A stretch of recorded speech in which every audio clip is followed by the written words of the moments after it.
All right. Shalom, Israel. We're going to start off and say we are the ISUPK. We start out at 1 West 125th Street, Harlem, New York, under Commander General Yohana. I'm Priest and Officer 5000 Kasar Pakad. This is a Thursday night scripture breakdown class for ISUPK Northern California. Go ahead and salute the brothers out there. Yahweh Shem Yahshai B'Katham to all the brothers. Yahweh Shemar Latham B'Shem Yahshai to all the sisters. What I just said was the Lord bless you in the name of Christ. And then for the sisters, I said, Lord, may the Lord protect you in the name of his son Christ, or Yahweh Shai Mashiach in Hebrew. All right. Shalom to the sister Michaela. Sorry if I'm saying it wrong too. But see the sister always checking in, having questions, dropping precepts. Shout out to that sister. She's doing an amazing job. Lord allow we get you to this next food drive and help our people out. It's coming up with a strong spirit in the school. All right. So first and foremost, this is the scripture breakdown class. So like I said, we're going to be going over different precepts. If you have any questions online, go ahead and type them in, sis. Anybody else online, feel free to type in your questions in the chat. Matter of fact, I'm going to just type that in just so everybody can see it.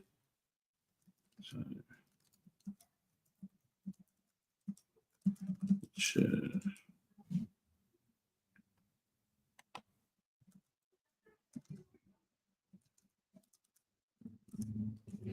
All right.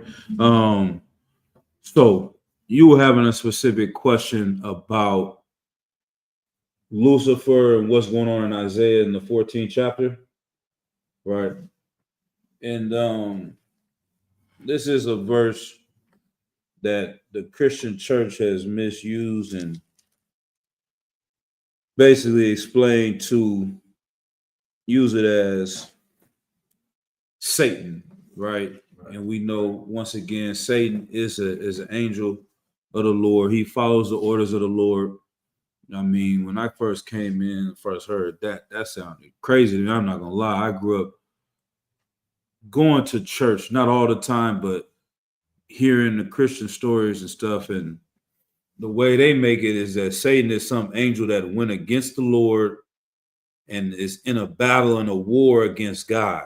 He's under his own authority, making these decisions, trying to take over the kingdom of heaven, which completely makes no sense.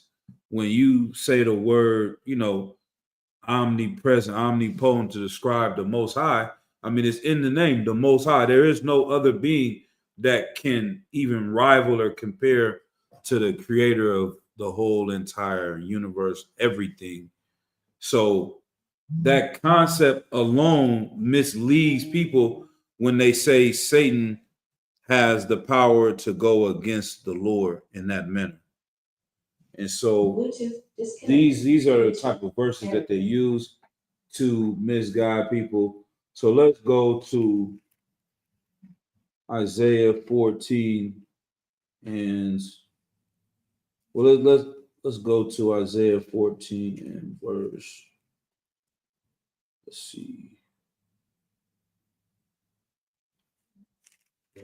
Let me see. Now we're gonna go up a little bit above. Let's go to verse 4.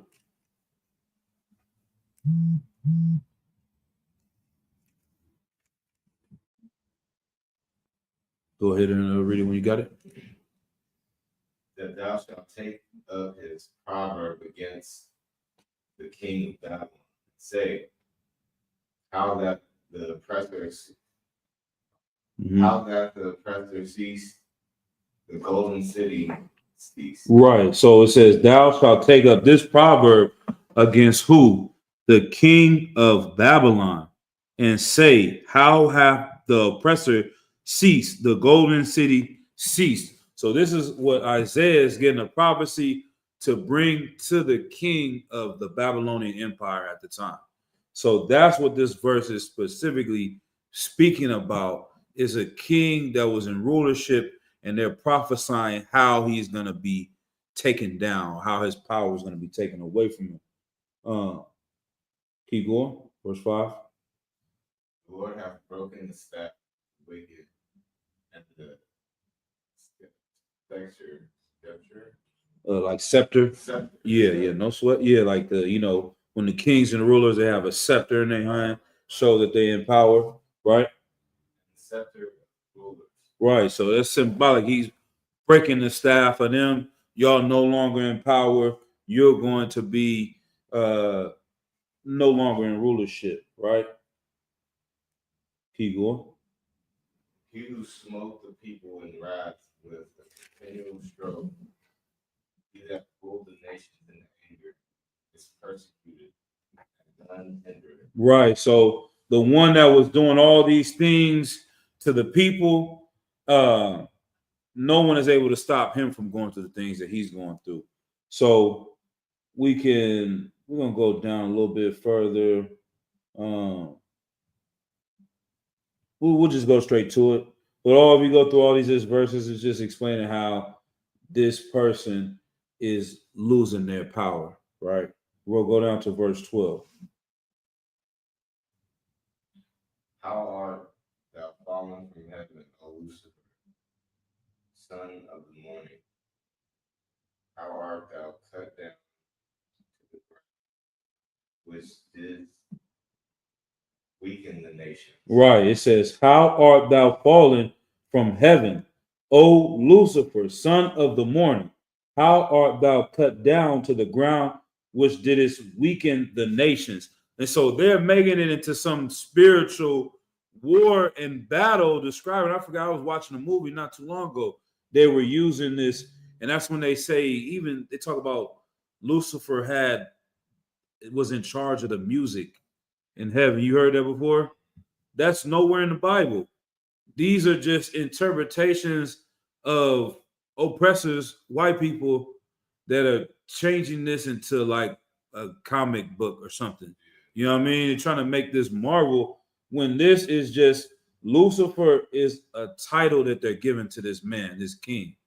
And he's saying the son of the morning, like just like calling someone a superstar, or you're the one that is like the bright shining star in the sky. Every morning we call the stars on Hollywood to this day. You know what I mean? People that are, famous or have power have these different titles, but it says, how art thou cut down to the ground, which didst weaken the nations? Because if you know anything about the ancient Babylonian Empire, we got books back there about ancient Babylon. That's why we call America Babylon, the daughter of Babylon, because the same way the whole world looks at America, no one wants to come up against America. The Chinese army, you know how many people in the Chinese army? It's about 2 million people.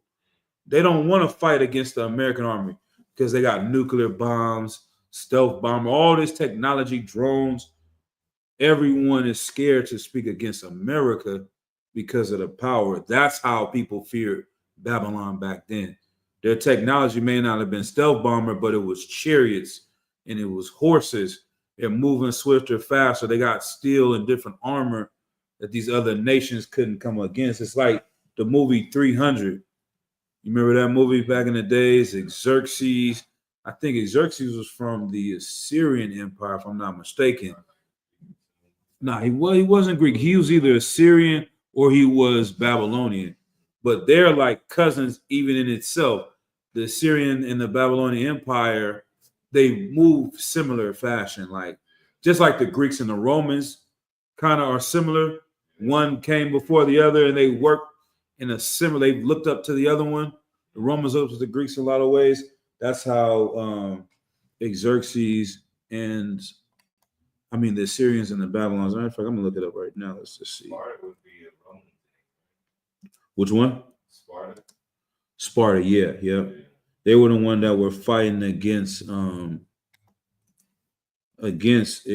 in that movie. Let me see.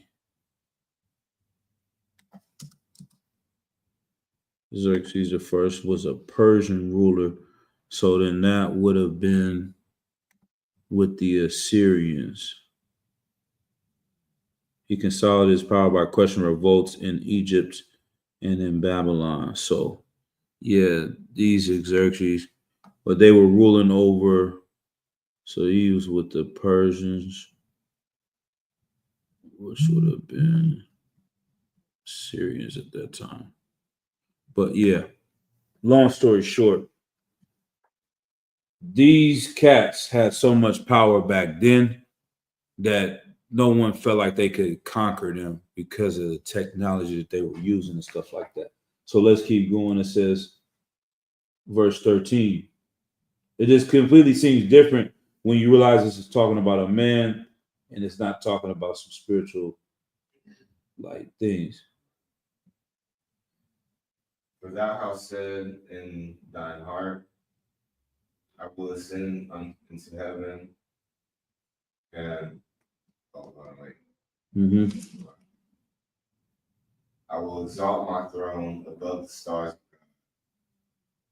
will sit also upon the mount of the congregation. In the size of right. For thou hast said in thine heart, I will ascend into heaven. I will exalt my throne above the stars of the Most High. I will sit upon the mount of the congregation in the sides of the north. The same way the spirit that these white people have. Like, I am a God. You hear that all the time in New Age thought. You're a God. I'm a God. We're a God. They put themselves on a stature where they feel like they can do anything with no one to put them in check, no one over them. Even how you mentioned the word like almost what atheism too, where nowadays these people don't believe in anything except themselves. So you don't believe in a God, which is really saying that you're a God. You know what I mean? Like you are the only power and authority that you follow. That's when you hear a lot of people say, "Oh, I'm spiritual." That's the new thing, right? I'm spiritual. I don't follow a religion. I don't believe in any book. I'm just spiritual. I have a relationship with God. That God that they have a relationship with is themselves, right? Because our power, the Most High God says we cannot eat pork. The Most High God says that we cannot get tattoos. The Most High God says that we can't eat shrimp or celebrate these other holidays. And that's what we have to obey. But if you're spiritual, you can do whatever you want. Your God says, this God over here tells me, yeah, I can smoke weed. My spiritual God says, I can pop Molly. My spiritual God says, I can sleep with whoever I want to.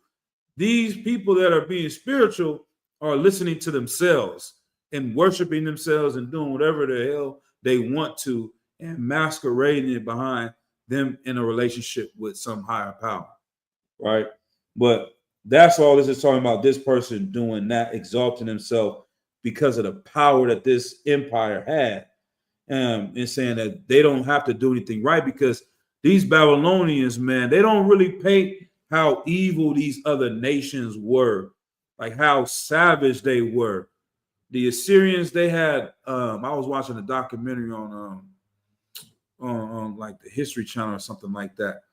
But the way they used to torture people, and like they had rows where they would leave people's heads on the street and bodies down the street. Even in the Apocrypha, it talks about Tobit, and Tobit was going out. He was a slave in the Assyrian Empire. He was burying the Israelites that were just dead on the streets, and they wanted to kill him for giving them a proper burial.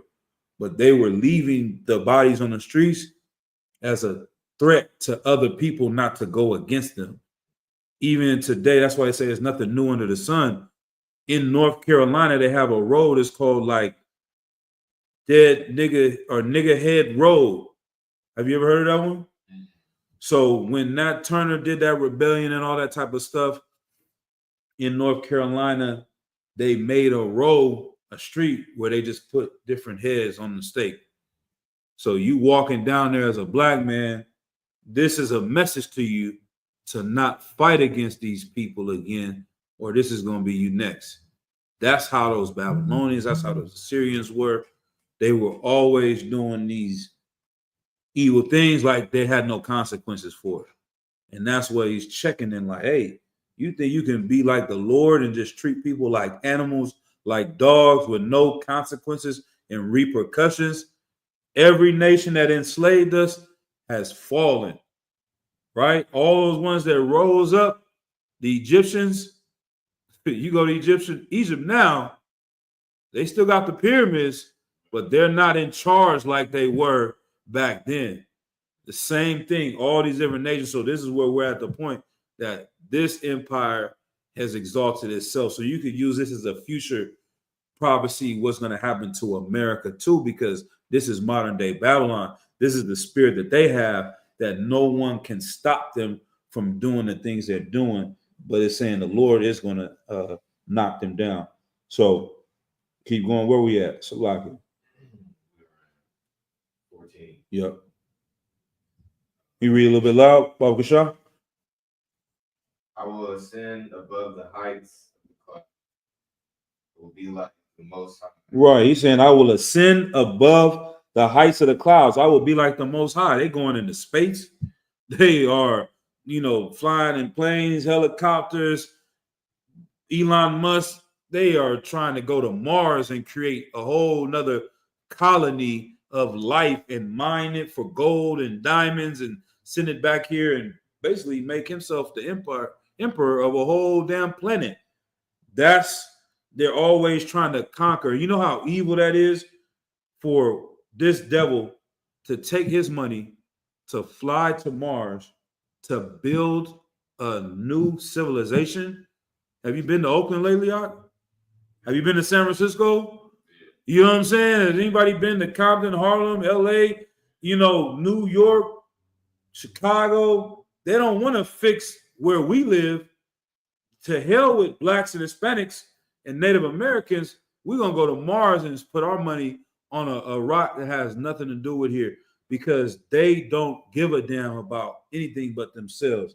And in their mind, they have made themselves a god. Keep going, verse 15. Yet thou shalt be brought down to hell, to the sides of the pit. Right. Yet thou shalt be brought down to hell, to the sides of the pit. Hell is right here on earth. It's a condition. You living this way so great, no worries in the world, all the money, all the power that you want, you're going to be brought down and have to live the life that you made everyone else suffer in. Right? Verse 16. This is how you know it's not talking about Satan the angel. Right? They that see thee shall narrowly look upon thee and consider thee, saying, Is this the what? Is this the man that made the earth? Right. Is this an angel? What does it say? Is this the man that made the earth to tremble? Right. So is this the man that made the earth to tremble? That's what it's talking about. The king of Babylon at the time, Lucifer is a title, and that's all that it is saying. They're gonna say, how is he the one that did all these great things and now is down crumbled? And that's modern day Babylon. It's a desert, you know what I mean? Even with modern Iraq, Saddam Hussein, they destroyed all of that, man. America went in there and killed millions of them. They don't have any power. They are slaves to America.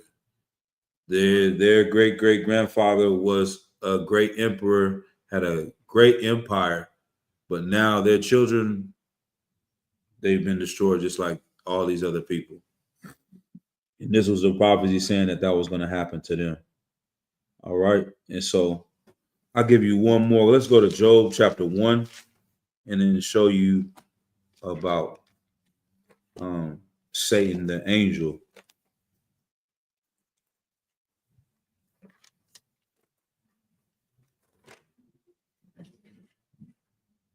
Let's see, Job chapter 1 and verse 6.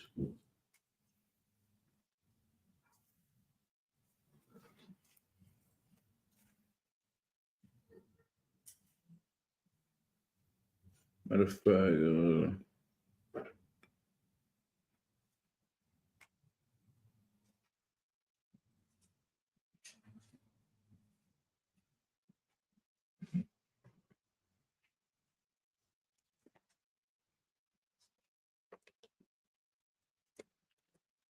But like I said, it's the things they do. So Job's gonna be a little bit. Let's see, it's after Chronicles in the front. It's more towards the front. You can always just go to the table of contents. Anything that's always the best way. But you know these things, because to me, I'm not gonna lie. Like I said, the first time I heard them say that Satan was an angel, I'm like, that sounds like some evil cult. I don't want to be nothing around these cats. They talking about Satan is an angel. I always heard Satan was an evil, or he was an angel, but he's an evil angel that's going against the Lord. And that sounded crazy to me. But it's really the opposite now that my eyes are open, is that them saying Satan could go against the Lord is the true evil thing that they are teaching, because it makes you feel like there is a power that could rival the Lord. And so it almost puts you in fear of your oppressor. It puts you in fear of the white man, because things like when COVID happened, people come up with so many conspiracy theories that who knows? Let's say they did manufacture COVID. Okay. Well, what if they didn't? Either way, we feel like he's controlling everything and there's nothing the Lord is in control of. If they manufactured COVID or if they didn't manufacture COVID, the Lord is in control of all of that.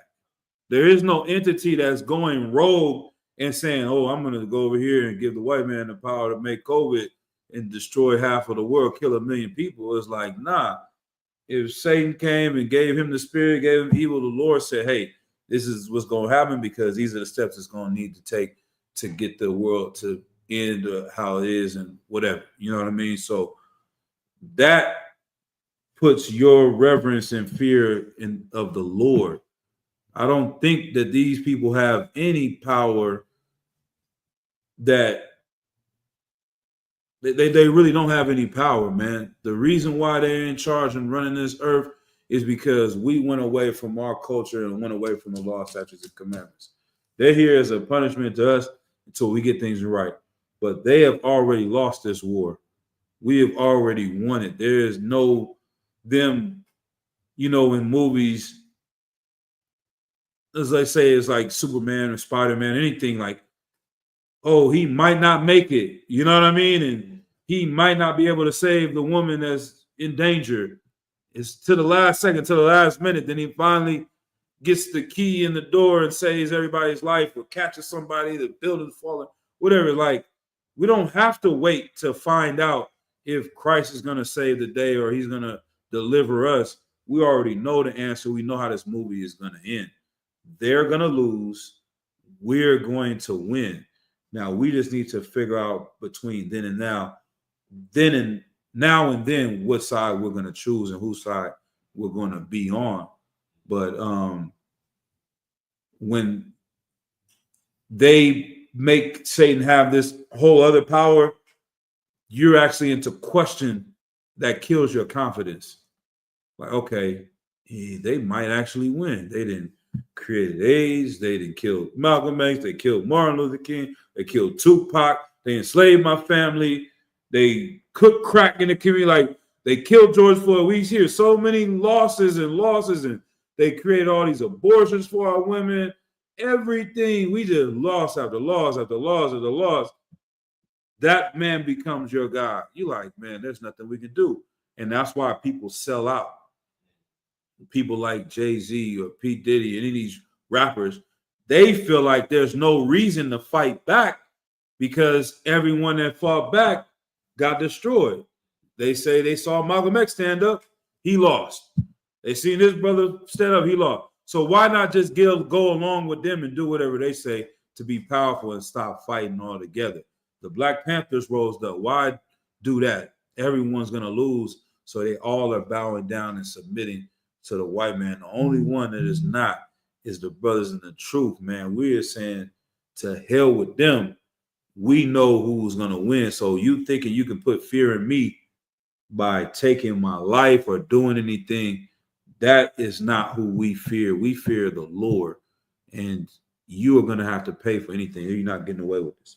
So, like, I know I get long-winded, man, but I really like to nail these things home, man, because it's very deep of how he tries to destroy our minds.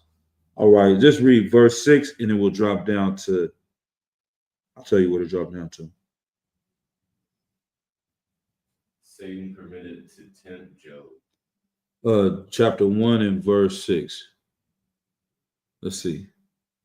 Now there was a day when the sons of God came to the present to present themselves before the Lord. Right. Satan came also among them. Right. It says, now there was a day when the sons of the Most High came to present themselves before the Lord, and Satan came also among them.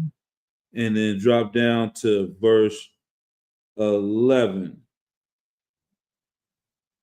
But put forth thine hand now and touch all that he hath, and he will curse thee to thy face. Mm-hmm. And the Lord said unto Satan, behold, all that he hath is in thy power. Right. Only upon himself put not forth thine hand. So Satan went forth from the present. Oh, good.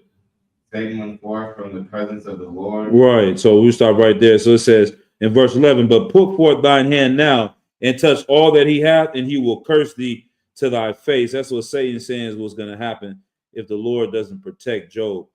And the Lord said unto Satan, behold, all that he hath is in thy power. Only upon himself put not forth thine hand. So all of his materials, his family, his cows, his money, his wives, that Satan can touch, but don't kill Job. He gave Satan an order, and Satan followed the order. So it's a contradiction for one part for them to make it seem like he's gone rogue and AWOL, and another part he's saying, you know what, the Lord said, I gotta do this, I'm gonna do that. Why would he even be coming up amongst the sons of God and the angels sitting there talking with the Most High unless he had a job or that he was following the orders of the Lord? Yeah. So there is no other entity that can rival the Lord. And the only people that are crazy enough to think that they can are the so-called white man today. All right. Any other questions or anything that I said? I know I talk a lot, so lock it. But anything, any questions? That's what I'm here to answer. Shalom. I see the brothers checking in online. Sisters Shalom, Yahweh Shemar Thumb Bashem Yoshai, to Ashley checking in from Sacramento. Most High in Christ. Good to see these sisters in here. Coming out from Sac. Shalom Yabashim Shabbat to Uraga Bar. Congratulations to you and your rib, Izarah, and the young brother Yeshaya. Welcome to the battle, my guy. Brother just had his son. I believe, what was that, earlier today? Yep. And then Trooper Nayak, San Jose, Shim Shabbat. And okay. The sister had a question. She said, Shalaka, this will help with so many people with mental health issues, though. Okay. Yeah, Khan. That's true. That's true, sis. All right, one more brother online. Yabashim Shabbat to the brother Matham Yah, Ban Yashakar. All right. Let's go to, we're gonna get into tonight's topic. Like I said, milk scriptures, who Christ died for. Let me get Matthew chapter 1, verse 21. And it's always just that.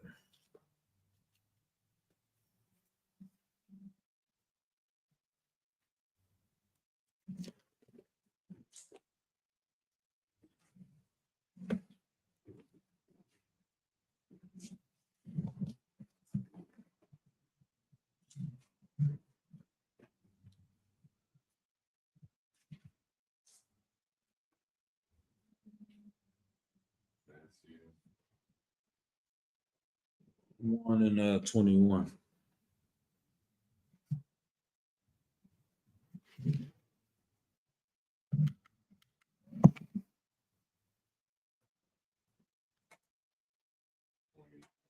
Right.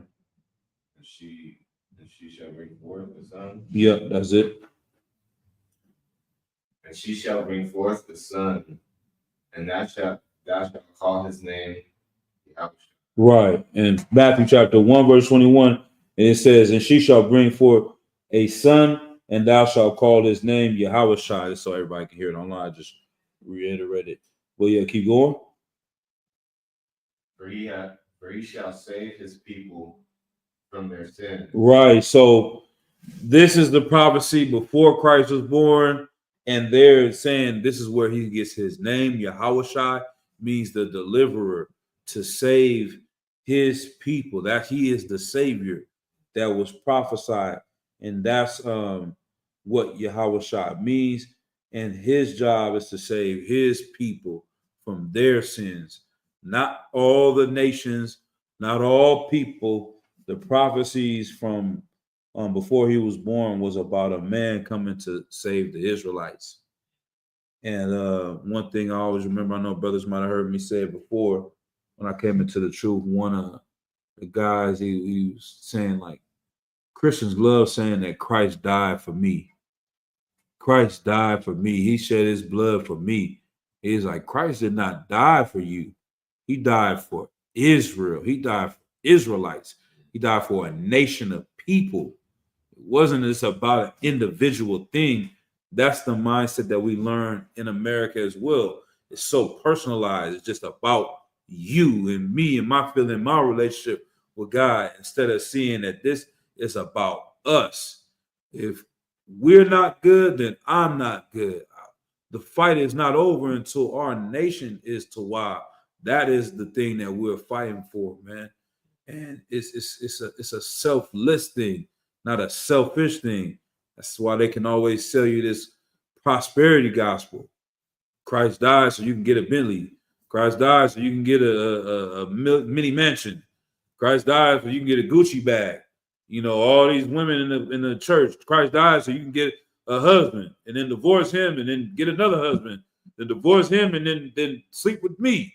You know, that's what they're promoting in the Christian church, because it's each individual person, instead of saying this is about a nation getting out of slavery. This book is talking about salvation for a nation. I'm not even trying to rhyme. So like that sounds like some Christian. But you know what I mean? Like, this is salvation for a nation of people getting out of captivity, which is a condition we live right now in 2024, man. This is what we see on a day-to-day basis. I was just in San Francisco for my slavery earlier today, and I rolled down the street, man. I'm like, this is hell. People just nodding out, sleeping on the floor, head in the gutter. You know what I mean? For real, for real. I think Batman would move out of there if it was like San Francisco, man. He like, I'm giving up, because that stuff. Gotham City just had a little purse snatchers and a couple of villains. This is like zombie land in San Francisco, man. And tenderloins, all that stuff. And the majority of the people we see out there are not oppressors, man. It's not Asians out there. It's not Arabs out there. It's a few white boys in between. They just got strung out on drugs, but the majority is blacks and Latinos, man. A lot of Judites out there, man. And this is an extension of the suffering and pain that our people went through. There's no reason why someone would want to get that high. What are you trying to escape from? That this reality is that bad that you have to go into a whole nother world, man. That's the evilness of this place. And I like to say it like this, like, the things that we have done against the Lord, we don't deserve forgiveness. We shouldn't have been saved. When it says he died for our sins, we were supposed to be put to death for our sins. The things that we've done, when you come up in the world, you think, I just smoke a little weed, or I just, sleep with this girl, and I'm gonna sleep with this girl. Like, what's the big problem? What's the big issue? But when you zoom out and realize that everything is connected, and that the thing that you're doing affects someone else's life. Even how they try to promote this rainbow ideology. I'm trying to not curse, you know what I'm saying? They promoting this amongst our people, and they say, well, that's just his business. That's just her business. Why are you worrying about what they got going on in their life? Okay, you know that HIV/AIDS comes from that community. That is prevalent in that community. It's not usually transferred in the straight community. A lot of those people go and bring it back to women and straight women and spread it amongst the other community. Like, this does affect other people.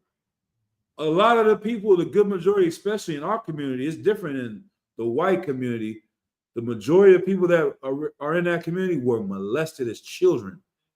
And they're going out and doing this to other children. And you're saying that's none of my business. But you're not seeing the reason why this dude is like this. Because something happened to him as a child. But it's saying it's none of your business. You know what I mean? Go ahead. Our people would like push that pride image a lot of the time. Like even like regular commercials that you see about the HIV medicine. It's black people, huh? Black people and Yep. Hispanics on there. Yep. Yeah. That's they have us on the front line. Every movie, every series now, even the gangster series, they are pushing it in our community. And like I said, that one sin, it affects other people. When we say that sex is marriage, people come up against us and make that something evil by saying if you lay with this woman, you should stay with this woman forever unless she sleeps with another man because she's now his wife. You know what I mean? And she's not supposed to do that. That is a sin punishable by death. Like, those things can completely change your society and culture by following these rules. Just that alone could end all STDs. Saying sex is marriage. There are not going to be any herpes, gonorrhea. None of that is, all that is gone by us following these laws. And so when they make it just about this, it's individual and don't connect it to the nation, that's how we all stay destroyed. You know what I mean? So that's why I say, like, we were supposed to be killed because even these little sins have an effect in our destroying someone else's life. You teaching, okay, you can go sleep with whoever you want. Your little cousin hears it. She goes, sleeps with some dude and gets an abortion. That blood is on you got this baby killed by teaching something that was wrong. See what I'm saying? So that's why our punishment was so severe. But what is the point that I'm saying?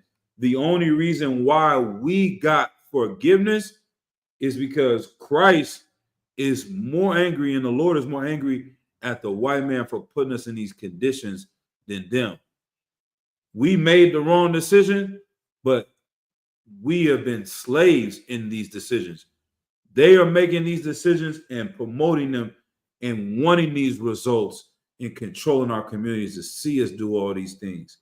And that's why he's holding them accountable. So it's like we need to get out of the way and do what's right so that he can really punish them for doing this wrong. So that's why I don't take it lightly. Like, this is a glorious opportunity to have a second chance because we didn't deserve it, man. All right. Let's see. Let's go to the next precept. Let's go to Matthew chapter 10 and verse 5.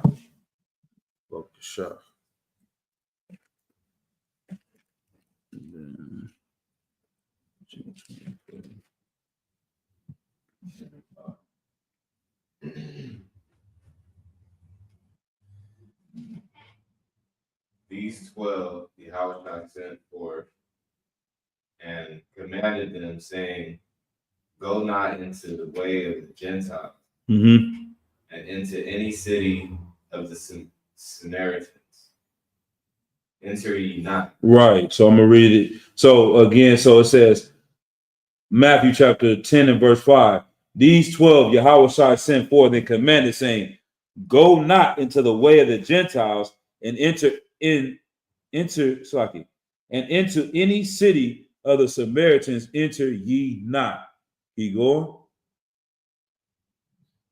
But go rather to the lost sheep of the house of Israel. Does it say the house of China? What does it say? House of Israel. I thought it says the house of France. House of Israel. Right. That's who he's saying. Christ's mission and his followers, he taught to go to the Israelites. Like I said, we're going down to the foundation. We're going to show you, obviously, through the precepts. You might have heard them. You might have obviously heard these things before.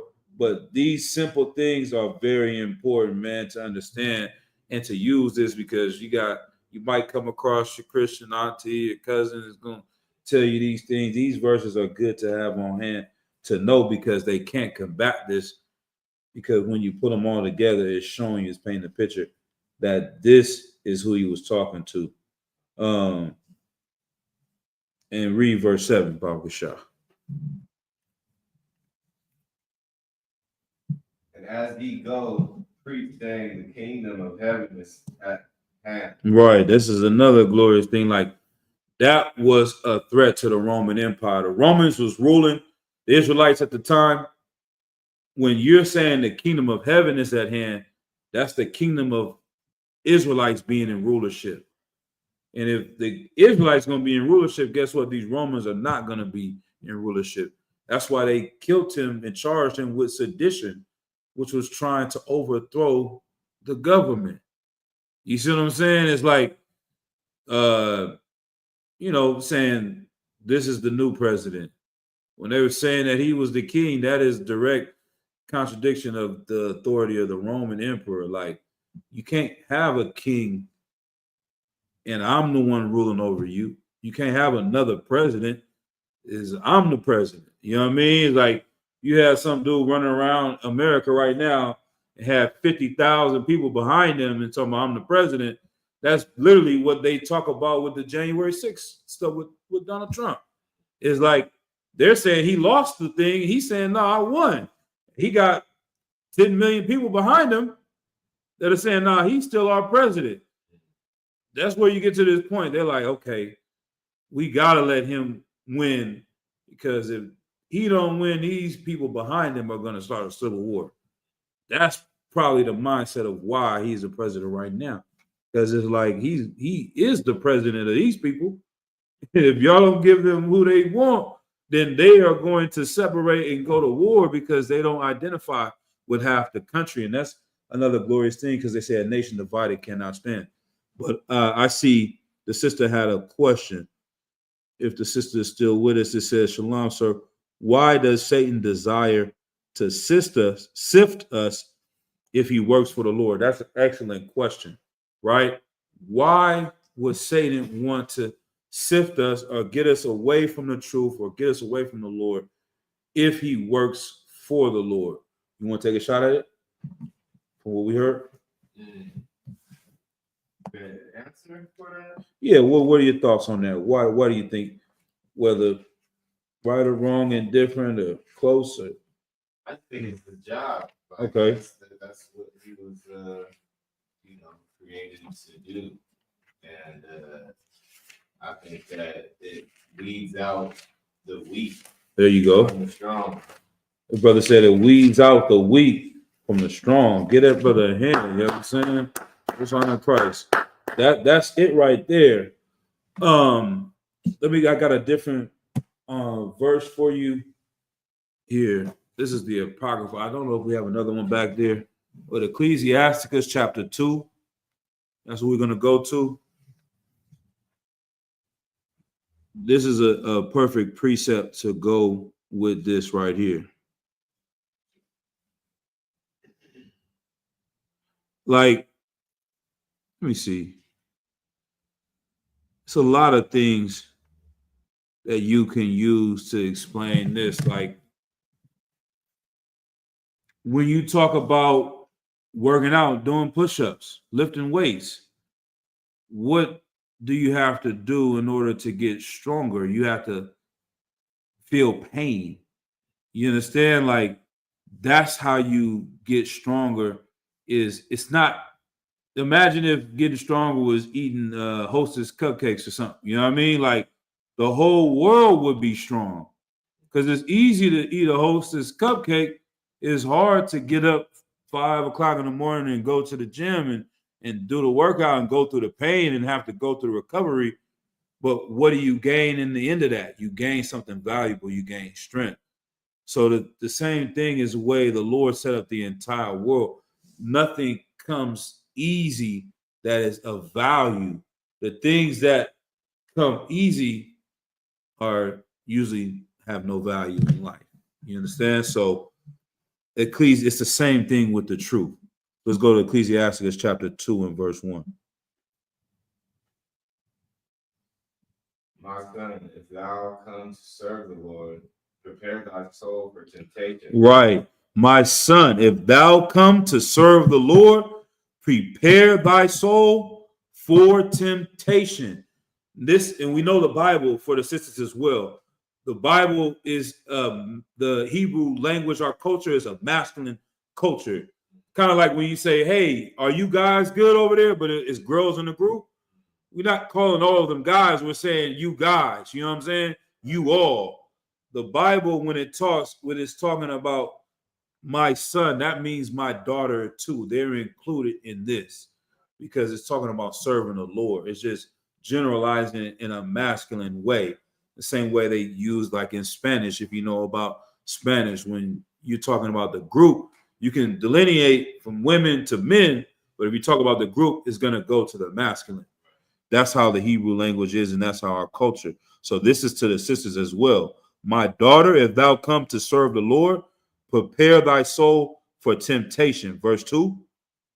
Set thy heart right and constantly endure. And do what? And constantly what? Endure. Set thine heart aright and constantly endure. Keep going.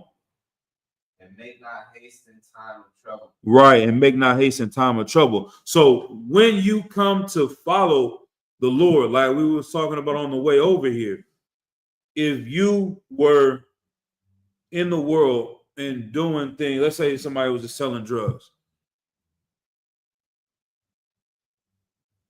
and you are not trying to come into the truth and change your life. This is just what you're doing.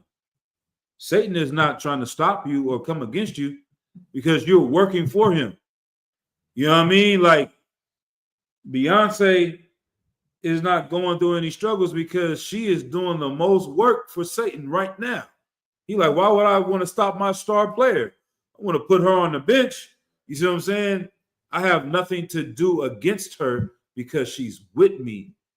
But if you're saying, oh, I was sitting here, I was getting high, I was pimping, I was selling dope, now I want to stop. Now I want to change my life. Satan is like, oh, you trying to go over there? You trying to mess with the Lord? Nah, come back. Prepare your soul for temptation. You want to change? Nah, check this out.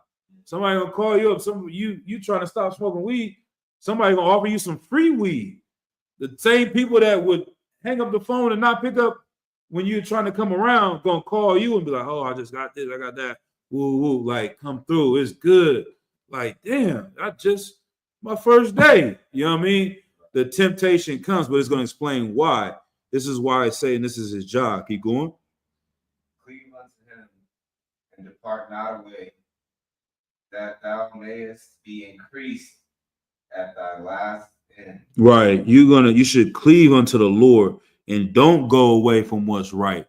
Stay focused on the truth. Stay focused on doing the right thing, that thou mayest be what does it say? So like my phone keeps doing this thing. Be increased at the last end, right? Gain the kingdom. Keep reading verse 4. Whatsoever is brought upon thee, take cheerfully, and be patient when thou art changed to a low estate. Right. And these things that come, like you're saying, adversity, affliction, when that comes to you, take it cheerfully. not in like a goofy way, like, oh, everything's all right, everything's all right. You're going through something, not like that. When they're saying take it cheerfully, it's kind of like you in a 12-round fight, you know what I mean, boxing, and when the enemy pop you and you feel your lips start bleeding, and you look, let's go. And I'm about to knock you out now. Like that affliction, that pain didn't cower you. It made you stronger and really want to fight back because you realize we're really in this. So when those things come up against you, take it cheerfully and be ready to fight back, even when you're at a low state. And this is the important part right here. This is to answer the sister's question. Verse 5. Your gold is tried in fire and acceptable men in the furnace of adversity. Right. And I've been waiting to, let's see, this this thing right here is very important. What do you think it means when it says gold is tried in the fire? Bluetooth connected. I'm asking you. I think that, gold melts. Right. So, gold tried in the fire. Let me see if I can. You want to see if it melts, right? It's close to it. It's close to it. Let me see if I can find this right here, real quick. Here we go. This clip should explain it right here.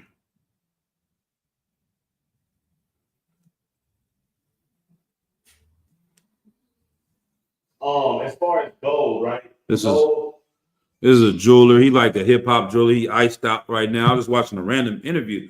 I'm like, man, this is a powerful clip because this is what we're talking about right here. This dude sells jewelry, right? So 10 karat, and I know they go up to 24. Right. And all I know about it is that as you go up, they more yellow or like a rich gold. What's Right. the difference between those? Man, my bad, man. I'm glad you asked this because this is what I'm on. Right. This is what I'm really on. Right. And I'm talking about tomorrow. Yeah. September 1st. For the last 90 days, for the last quarter of 2023, we set ounces of gold here at Hampton Gold. You come get your ounce, it's anywhere from $2,800 to $3,000. You get your ounce, and then we're gonna show you how it's 24 karat gold, how it's 100% gold. And right now, what people need to do is you need to turn your money into gold. Okay. You get what I'm saying? Right. And it's not saying that we gonna make the dollar bill obsolete. What we're saying is now we understand what the holding power is. Right. The holding power is gold. Right. 100% gold, 24 karat gold, because it don't die. Right. Okay. You can put it in the fire. All it's gonna lose is the impurities. Right. Right. Okay. That's all it loses. So just like dope, when you got some pure scale metalline, you got that drop. Right. You're gonna cut it. Right. Okay. The reason you're gonna cut it is to make two out of one, or 2.5 out of one. So that's what they're doing when they do 24 karat to 10 karat. You make it 2.5. Wow. So you really just 10 karat is cutting the gold all the way down. Cut it down. Wow. right. 47. So what he's saying, if y'all can hear it online, is when you have these different carats of golds, they have cut in them. They have things that are not gold mixed in with it. And if you wanted to get pure gold, you have to put it in the fire to get rid of the impurities that are in it. That's how you find what type of gold you have. So read that verse again. Your health is I your think it's biggest like asset. verse 5. That's like I'm gonna turn this thing down. Go ahead up. For gold is tried in the fire, and acceptable men in the Bluetooth furnace of connected. adversity. Bluetooth. Right. So, and did the sister put up the word adversity? You understand what I'm saying? So that's exactly the spirit. Like she's what it's saying right here is saying gold is tried in the fire. How do you know that this is valuable? because it doesn't get destroyed no matter how much heat you put on it. All those weak things inside of it, they go away because the fire is able to destroy it. It's not strong enough to withstand the fire, right? And it says, and acceptable men and women in the furnace of adversity. You could say, you my homie. Cats in the street say it all the time. I got your back. Young Thug and Gunna was partners. They was YSL to the death. You would have asked them 2 years ago. I'm sure we can find an interview. I've heard him say it. This is my brother. I'll do anything for Thugger. He needs something, I got it. If he needs it, I'll do whatever. Yeah, not until they put you behind that wall. Not when they took the women and the dope away from you. You can't get high in jail like you want to in the streets. So you're going to turn on your brother. You're going to turn on the person that you said you would do anything for. Guess what? His friendship was tried in the furnace of adversity. It's easier to say that we are good and I got your back when it's good, when you partying and clubbing and getting high and making money. It's hard to stay a good friend when you lose everything but your friendship. You lost your house, you lost your car, you lost your woman, you lost your children. You can't see none of them. All I have is my word that I got this man's back, and that goes out of the window. Why? Because he's a weak man, because he's full of impurities. He's full of addiction to women, to drugs, probably the men. Who knows what he's going through? You see what I'm saying? Like he's got all these other impurities in him, and when he got put in the fire, you found out he was not 100% gold. But an acceptable man of the Lord, it's the same thing. You can't just walk up on the Lord's team. What? Sisters just can't walk up, say, oh yeah, Most High Christ, love you, I should be outside. Yo, that should be outside. I'm with the Lord. I'm gonna serve the Lord. I'm in the truth. How do we know? Unless you go through something to prove you're in the truth. You have to be tempted to do something else that is not of the Lord. That's Satan's job. He's coming to see who really wants to serve the Lord. That's why these things happen when you come to serve the Lord. You can't say I'm a healthy person unless you have unhealthy things to choose from. You can't say you're a patient person. I'm full of patience. I got peace. I'm like Buddha. I can sit here and do all this meditation and stuff until you have a 3-year-old running around knocking your things and breaking your plates. And are you really patient? You see what I'm saying? Until you've been tried in the furnace of adversity. Now you can say, oh, wow, that 3-year-old just broke your favorite whatever. You know what I'm saying? Destroyed it. And you didn't snap. You are a patient person now. You can say, I have all the faith and I want to follow Christ until Peter and them got put into prisons. John got put on the island of Patmos. They're catching stripes for the Lord. They're doing all these things that was suffering adversity, proving who they are.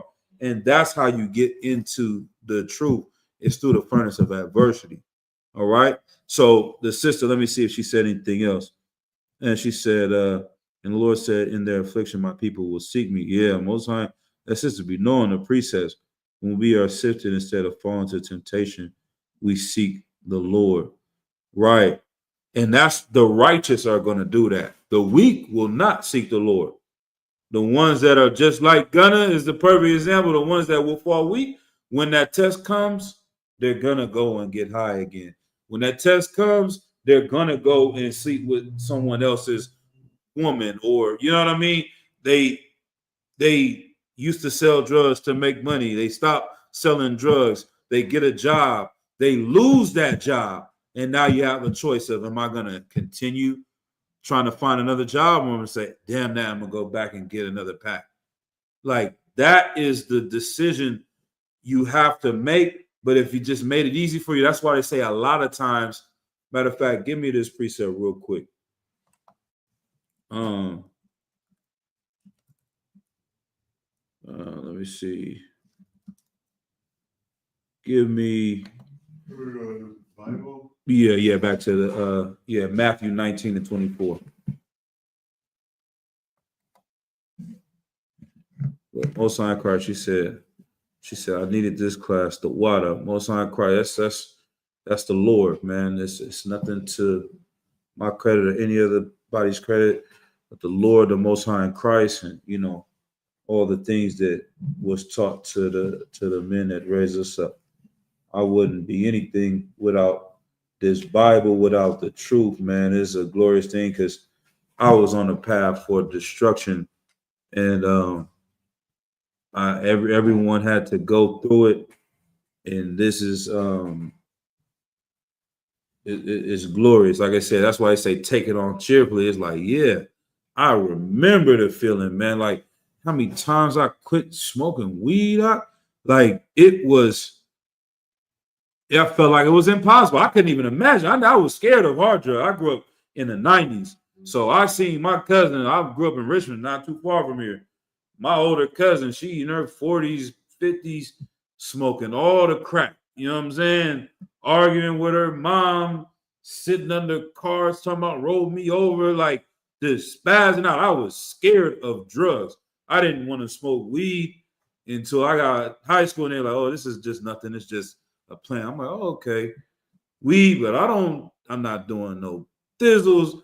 I'm not dealing with no powder. I'm not popping no Xanax. I'm scared of drugs. Now we know weed is drugs. But I could only imagine doing like hardcore drugs than people having to quit those because it was so hard for me to quit smoking weed. Like, put it down, go for a couple of days. Like you said, somebody else is coming. Pass you, I might hit it and forgot that I quit yesterday. I'm like, damn, I have to start again tomorrow. And then it'd be 3 months later, 6 months later, like until I came into the truth and was around other brothers that were strong enough to actually do it. Now I'm to the side where it doesn't do anything for me. Like it's not a temptation. It doesn't mean anything to me because I went through the furnace of adversity. But if I never would have been tested, then who would know? Like that's what makes you stronger. You know what I mean? But it's the brotherhood in each other, and that's another thing why Christianity wants you to be so individualistic, because you can never fix yourself by yourself. I used to hear this. I used to think the same way. Personally, I remember General Ma'aka saying, he was like, I had a cousin. He was like, yeah, I want to come into the school. I want to learn, but I got to get myself right before I come. You know what I mean? He was like, you'll never come if you think you got to get yourself right to come here. He's like, I don't give a damn if you smoke a blunt outside and come up in here. This is where you're going to get healed. This is where you're going to get better. Not by trying to fix yourself by yourself. Christ said they were like, why are you around these sinners? Why are you around these prostitutes and these publicans and sinners? He said, the ones that are healed don't need a physician. I'm paraphrasing. The sick need a physician. I'm going around the brothers and sisters that need help because that's my job to do it. I don't need to go around the ones that don't have any issues. And so a lot of times Satan will trick you into being by yourself to fix your problems, when in reality, I kept trying to quit by myself and kept failing. It wasn't until I got around a community environment. They say if you have 9 rich friends, you're liable to be the 10th one. If all your friends are smoking, how are you going to stop smoking? You know what I'm saying? Like, if all of your friends are selling drugs, how are you going to stop selling drugs? And this is what the oppressor knows. And I don't want to get too intellectual with it, but I went to school learning about sociology. I talk about it a lot. That was my field of study. And the whole concept is the reason why people do the things they do is because of the society they live in. You are a product of your environment. We are social creatures. We're going to mimic the people we're around. That's why being an Israelite it's easier for people to change their life because you're part of a community where this is the new social norm. You see what I'm saying? And so it's easy to stop doing it when everybody around you is not doing it. And they know that. This is why they keep our communities flooded with poison, because we will never change, because they created an environment where every song is, I'm trying to sleep with another man's woman. Every song is a girl saying she don't need no nigga. Every song is saying I'm about to kill this slide on the ops. So how the hell are you going to change inside of that filth when that's your culture? And that's why Christ forgave us, because he was like, now I don't blame you as much as I blame this Jewish man spending millions of dollars to pay Lil Durk to make these evil ass songs, to make Sexy Red and Cardi B make these songs. Right. He is just helping destroy our people, and we're just following along with it. They need another option. This is where we're here to give them that other option, to show you that you can fix black people, change their culture. Salak it. You know what I mean? But go ahead and get what I asked for. I'll tell you Matthew 19-24 about Kashaf.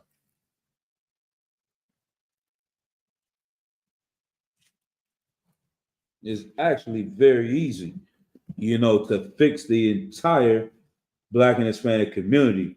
And that's the big lie they've been telling us. It's very simple. These laws, statutes, and commandments. If they enforced that and pushed that and promoted that, if every song came out, you just like you said with the Kendrick song, like one song had an influence, just him mentioning being an Israelite. How many people looked into it or thought about it or wanted to go and research this just because he said one line in the song?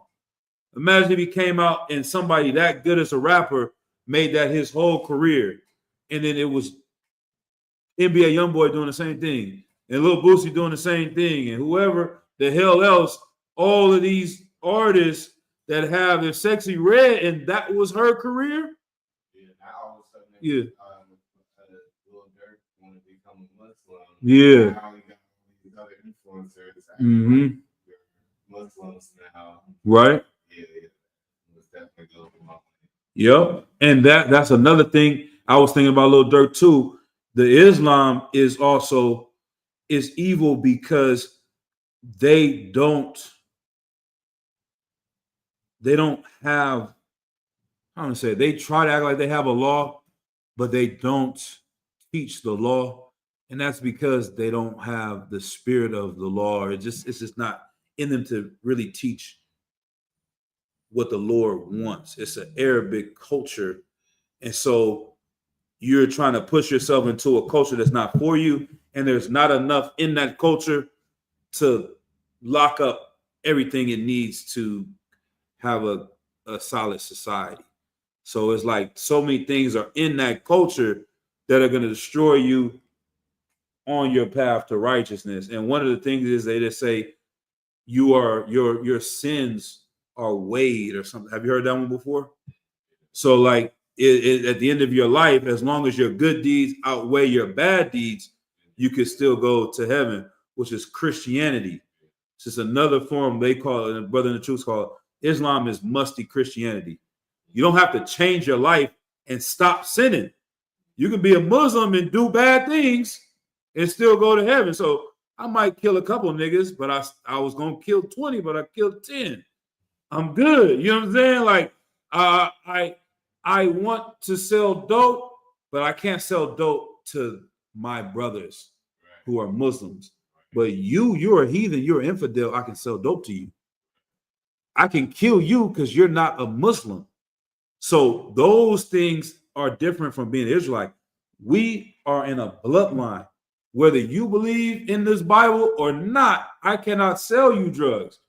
Whether you agree to the law, statutes, and commandments, I can't sell you pork. I can't sleep with your woman, and I cannot kill you because we have a disagreement. So that's why those religions, they don't have the things to fix our community because it's not set up to do that. And so that's why they want that secondary option. But like you said, they will follow and do what he's doing. But this one is the no-go. Nobody can come out. Kanye West said, we Israelites, shut them down. You know what I mean? Anybody come out with this, even with Kendrick, who knows? one album he's talking about you can be trans and everything. You know what I mean? It's like you said, it's like these cats are in the world. They cannot really push. And this is why we say knowing you're Israelite does not mean you're in the truth. Being in the truth is walking in the truth and living this. The people in the Bible all knew they were Israelites. This whole book is about a bunch of people that knew who they were, but they were not in the truth of the majority of them. You know what I mean? But so like I keep cutting it off. Let's go ahead. For time's sake, we're gonna close it out pretty soon. And it came to pass that when Yahushua had Let's- finished these things, Let's go to verse. Let's go to hold on. 18, 15. Okay. So like let's just go to verse.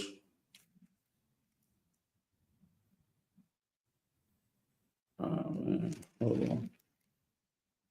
Behold, one came. Okay. Let's just go to verse 20. No, hold on. the young man said up to him, Yeah, let's just go to that. Chapter 19, verse 20. the young man said unto him, all these things I have kept from my youth up. What lack I yet? Yahushua said unto him, thou wilt be perfect, go and sell that thou hast and give to the poor, Mm-hmm. and thou shalt have treasure in heaven, and come and follow me. Right. So Christ is telling this young man, is asking, what do I need to do to follow the Lord, right? To have eternal life. And he's telling him, you want to be perfect. You kept all these laws. You want to be even better. Sell everything and give it to the poor and come and follow me. Verse 22. But when the young man heard that saying, he went away sorrowful. Mm-hmm. No good. You good. For he had a great possession. Right. He was sad because he's saying, get rid of your thing. So in modern day, it's like, get rid of that Lamborghini. You know what I'm saying? Sell the Lambo. Lil Durk, get rid of the Ferrari. Get rid of the mansion. Get rid of the diamond. You got $100,000 watch on, $500,000 worth of chain. Sell that and give it to the poor. He like, oh, nah, this is crazy. Oh, man, you tripping. I'm out. You know what I mean? Keep going. Then said Yahushua unto his disciples, Mm-hmm. verily I say unto you, that a rich man shall hardly enter into the kingdom of heaven. Right. Like somebody that has gone, the reason why I originally pulled this, I know I went on another tangent, but the reason why I went to this is saying that someone that has a lot is usually hard for them to come into the truth. That's why a lot of things get taken away, because now you have the opportunity to make this choice of but materialistic thing. well, no, because if you had those things, you wouldn't come and serve the Lord. That's what it's saying. You know what I mean? Like if you had all those things, you'd be like, yeah, okay, maybe next week. Life is too good right now. Like a lot of these rich and wealthy people won't come into truth. Like I was saying, like the rappers, they won't come out and make the music because their life is too good to say, you know what, my life is not about me anymore. It's about these other people. And so that's why it's always been the ones from the bottom that rise up and teach the people. And it's usually not the rich and wealthy and powerful, because they would risk losing their possessions. As Kanye West come out, he had $2 billion one day. Next day he woke up, he cut it down to 300 million. And he didn't even actually come into the truth or do anything related to it. So imagine if he was talking about, I'm going to give 10% of my 2 billion to the ISUPK. I'm going to give $200 million to the school so that they can go clean up black people off of drugs and fix families. Imagine the things that we could do with that work and this truth. They're like, oh, that's in direct contradiction of what our whole society is built upon. We need you to sell drugs. We need you to be a whore. We need you to be weak. If you guys are bettering yourselves, you are going to war with our nation now. And that's the thing we never learned in our community. We always just heard wars in one way, but the Chinese, they know they have economic warfare. They have cyber warfare. You know what I'm saying? They have cultural warfare. They're waging war with TikTok on America right now. Their TikTok is about education and playing the trumpet and science. This TikTok over here in America is about dancing. And they are destroying the white man with TikTok because they're going to a cultural war against them. They're sending opium over here. They're going to a drug war. They're waging war against us on so many different fronts. I don't want to say us because I don't want to represent America, but they are waging war against America on so many different fronts as opposed to just shooting guns. Us fixing our family and being righteous is the most violent thing we could do to the oppressor. We watch the movies and they look so glorious, the Black Panthers, and they got the parades, and they got the guns, they marching down the street, and they threatening the police and getting the shootouts with them. None of that is more revolutionary than you saying, you know what? This is my woman. I'm going to raise these children. We're going to separate ourselves from their culture. We're not going to celebrate Christmas and pump trillions of dollars into their economy against the enemies of our people every year. They take that money and use it to destroy it. So, like all of these things, it's not some spooky book. When we separate ourselves from them, from the food to the holidays, to the way we dress, to the way we talk, all of those things are going to war against them because their power comes from us being a part of them, if that makes sense. You know what I mean? So that's what this whole book is about, is telling us to separate from them. I'm going to put one more precept on Christ died for his people, and we'll go ahead and close out the class. Let me see. We're getting to 9 o'clock. Let me get the book of Salakia.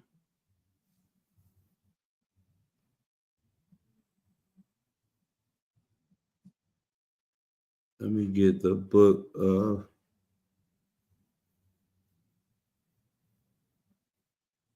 let's see, John chapter 4, verse 22. In fact, let's just go to Romans 9 and 4. Close that real quick.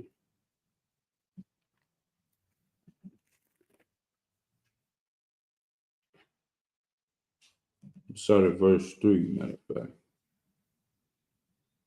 Romans 9 and 3. Yep. For I could wish that myself were accursed from Christ for my brethren, my kinsmen, my kinsmen according to the flesh. Right. This brother is saying that I wish that I would almost not be in the truth if it could help save everybody else's life. Like if I'd rather be on the streets living homeless, strung out. If I knew all of y'all could be in the kingdom, then I'd give that up. You know what I mean? Because I want to see my brethren, my kinsmen, my family doing better than what they are. Verse 4. Who are Israelites? Right. To whom pertaineth the adoption and the glory and the covenants, Mm-hmm. and the giving of the law and the service of God and the promises. Right. All these things. His kinsmen, the people that he cares about, are Israelites, whom pertaineth the adoption. The ones, when they say they're bringing the Gentiles into the fold, they're adopting back the northern kingdom back into the family. the glory, all the things about gaining the kingdom that's supposed to come to the children of Israel, the covenants and the giving of the law and the service of the Most High and the promises. All these things were given to the children of Israel. It has nothing to do with all these other nations. That is another religion, which is also used to make us weak because we are trying to be a part of everyone else. And if you love everything, you actually love nothing. And it's an interesting book back there, man. It's talking about this book called 1984. And it was a book about how they had this government that took over the whole world or whatever. And in it, they tell you these lies like, yeah, love is everything or love is all there is.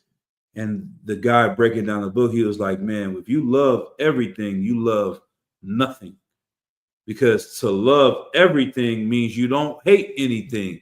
And they have brainwashed her to say that that word hate is evil, when in reality, if you love children, you hate child molesters. How can you love everything? You see what I'm saying?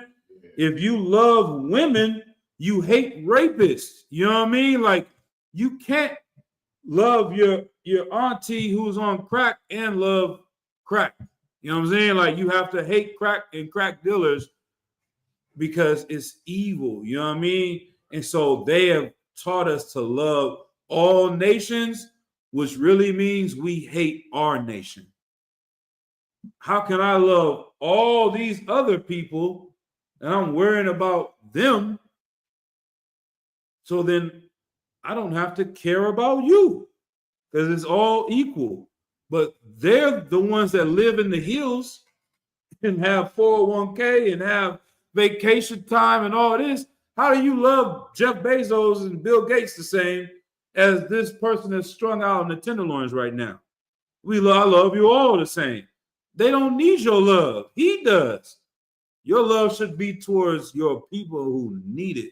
And that's how evil is. And they do those little things to us to do that. But unless you got anything else, unless anybody else online has anything else, we're going to go ahead and close out the class. We're at 9 o'clock. All right. We'll salute everybody online. The water for everybody that showed up. We'll do this again next week. Shalom, Yahweh Shem Yahshua B'Gatham to all the brothers. Yahweh Shemar, Thamba Shem Yahshua to all the sisters.